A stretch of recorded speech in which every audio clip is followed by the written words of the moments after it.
আসসালামু আলাইকুম দর্শক, সবাই কেমন আছেন? আলহামদুলিল্লাহ, আমি ভালো আছি। বিকালে বাসায় আসলাম, নাস্তা খাইতে ক্ষুধা লাগছে, তাই পুরি বানাইলাম। হ্যাঁ, এটা কাঁচামরিচ দিয়ে সবাই খাইতে অসাধারণ একটা টেস্ট। আবার একটু যদি মানে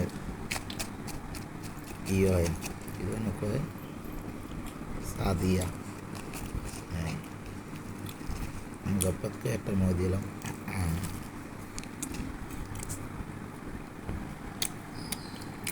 সাথে আছে একটা মরিচ।